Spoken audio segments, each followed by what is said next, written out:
Oui, bonjour, chers camarades. Nous vous souhaitons donc la bienvenue à cette Assemblée Générale de 2025 qui, en plus de ses rapports d'activité financiers ainsi que son orientation, devra élire un nouveau conseil d'administration.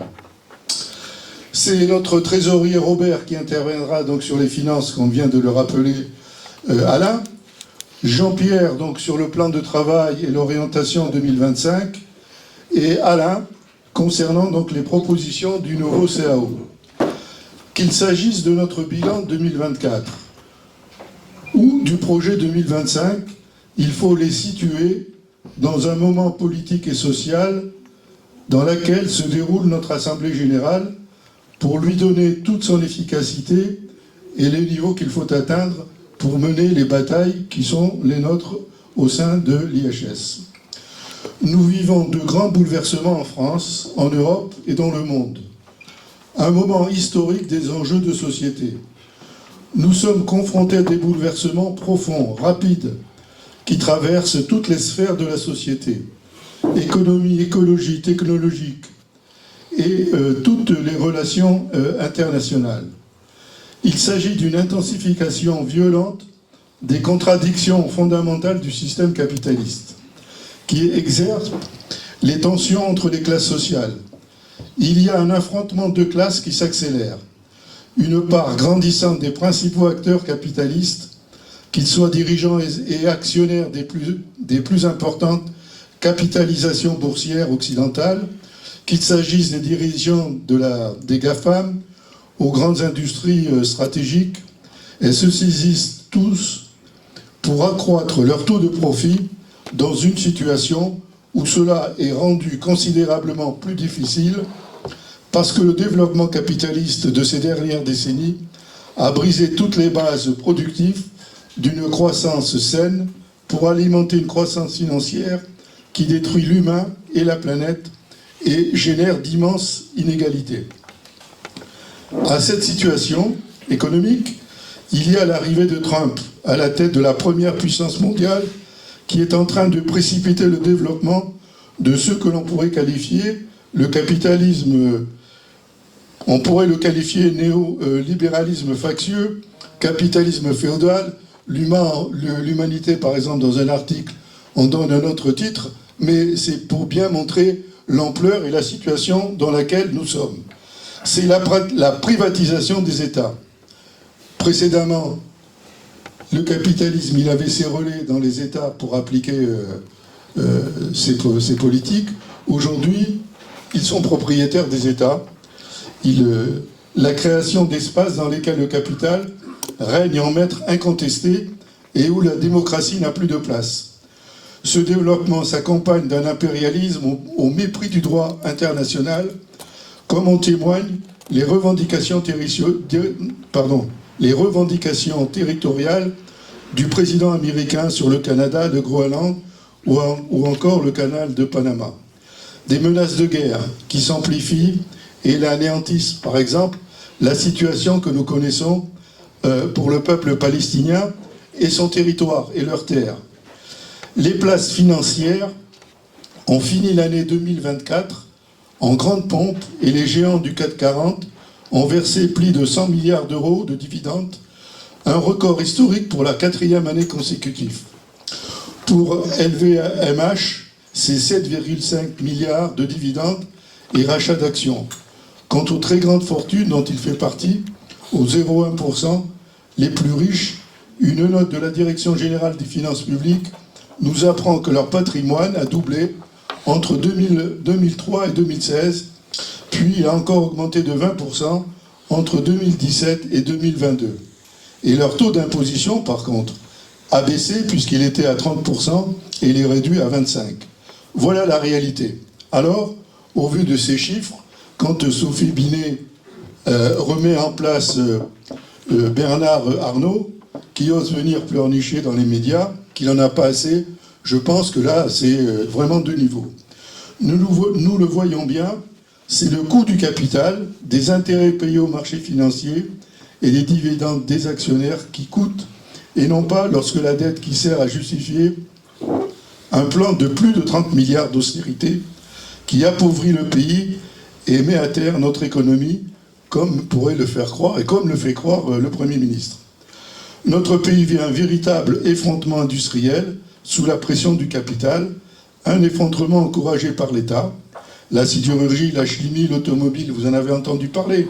La liste est longue, des filières frappées de plein fouet par des plans de licenciement des grands groupes. Cette situation est nourrie par une bataille idéologique sans précédent, laissant la place et le développement au racisme, à la xénophobie, à la montée dangereuse de l'extrême droite. Et notre département est bien servi à ce sujet. Malgré donc les propositions que fait la CGT pour l'abrogation de la réforme des retraites, la hausse des salaires et des pensions, l'égalité professionnelle homme-femme, la situation que l'on va connaître, la riposte qui sera menée le 8 mars, la baisse du coût de l'énergie, un plan pour l'emploi de l'industrie face au plan de licenciement en cours, des avancées pour notre service public, nos collectivités. Le poids de la bataille idéologique est très forte.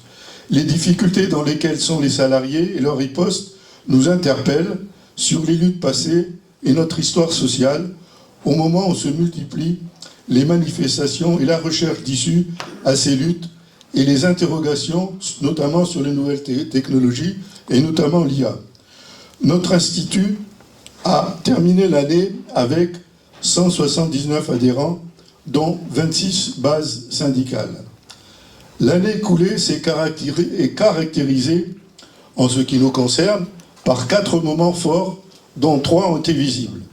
Premièrement, au mois de mai, en coproduction avec l'Union départementale, à l'occasion des 80 ans du CNR, et bien sûr son apport fait de conquis sociaux nouveaux à l'issue donc de la Deuxième Guerre mondiale, dès 1945. Je n'énumère pas, mais nous l'avons en mémoire, toute une série de conquis. C'est dans ce cadre d'une journée d'études que nous avons réuni avec l'Union départementale une centaine de camarades, essentiellement des actifs qui étaient présents. C'est quelque chose là de nouveau en ce qui concerne une coopération entre UD et notre IHS. Cet événement nous a fait réfléchir et effectivement est posé, et notre camarade Jean-Pierre interviendra là-dessus, sur 3 aspects. Premièrement, la nécessité du lien entre l'IHS et les organisations de la CGT, de l'UD, des UL, des syndicats, et là, bien sûr, au-delà de nos 26 bases qui adhèrent à notre institut. La deuxième chose, c'est qu'il nous faut un travail de proximité, de rencontre avec ces organisations syndicales, ces militants. Et le troisième aspect, bien sûr, ça se fait dans le cadre d'un plan de travail. Voilà ce que nous a appris un petit peu cette journée d'études, effectivement, donc, qui nous repositionne sur des enjeux à partir et pour aider nos camarades qui sont dans la lutte et qui cherchent bien sûr des solutions. La deuxième chose, c'est le débat pour l'élection législative du mois de juillet, suite à la dissolution de l'Assemblée nationale. Vous le savez, donc c'est créé le nouveau Front populaire, issu des partis de gauche, pour mettre en échec le danger de l'extrême droite. Dans ce cadre, la CGT a pris ses responsabilités en appelant au vote NFP pour écarter le danger d'extrême droite et soutenir les revendications de salaire, de retraite, de services publics.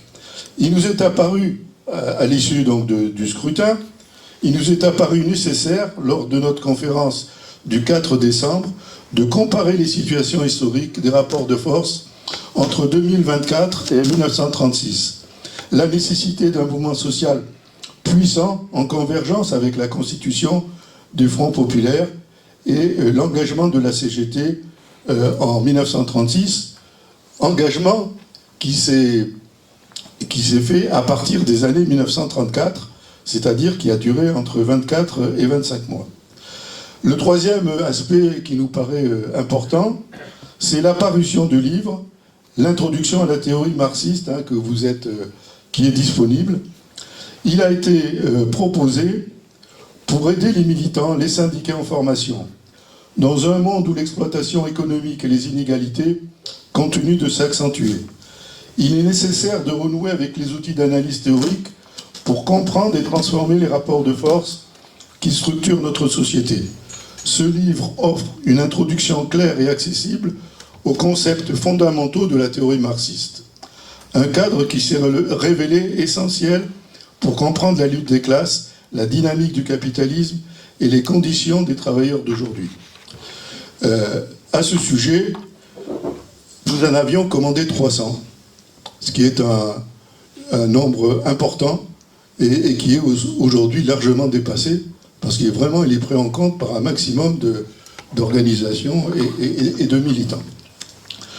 Le quatrième aspect, donc, qui a traversé notre Assemblée, qui est moins visible, mais ô combien aussi, sinon, plus important.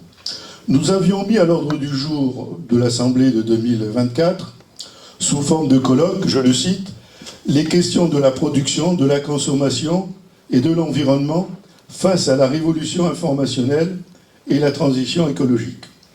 En effet, après une suite de conférences sur la crise systémique du capital, sur le fascisme et sur la guerre, et la publication d'un livre sur ces sujets, nous avons analysé dans Mutation technologique et transformation du travail un petit peu cette situation. Dans un premier temps, nous avons, en associant par exemple avec le MLE, puis en coproduction avec Indecosa, essayé donc de mettre sur pied un colloque un petit peu dans lequel nous allons nous expliquer sur ces questions. Aujourd'hui, après la rencontre avec l'UD, notre réflexion donc est qu'elle va se poursuivre. Quelle mobilisation pour concilier besoins, production, consommation et environnement, et comment le patronat utilise les révolutions technologiques à des fins de profit au détriment de l'homme et la nature, et quelques éléments de réflexion face à l'IA. Je pense que c'est un moment là très important de revenir sur cette question. Donc, on a une programmation, Jean-Pierre il va y revenir, bien sûr, je n'en dis pas plus. Il est à souligner l'effort fait par notre institut concernant la transmission de la mémoire par la création de la collection de l'IHS avec une publication de 8 livres. Depuis une dizaine d'années, nous avons là créé 8 livres et mis à la disposition donc des militants à un tirage quand même, quand on compte, à plus de 1000 exemplaires, ce qui est quand même intéressant dans les rapports que nous avons, bien sûr, sur la transmission de la mémoire, des savoirs et de l'argumentation. Il y a par contre des choses que nous n'avons pas pu réaliser. Par exemple, certaines propositions que nous avons émises lors de la précédente Assemblée. Nous en avions évoqué les questions de l'armement et de la paix en collaboration avec les syndicats des travailleurs de l'État. Les attaques du pouvoir et du patronat contre les syndicats et le syndicalisme et les militants. Vous voyez que c'est une question d'actualité quand on sait qu'il y a plus de 1000 militants qui sont là attaqués par le patronat et le pouvoir.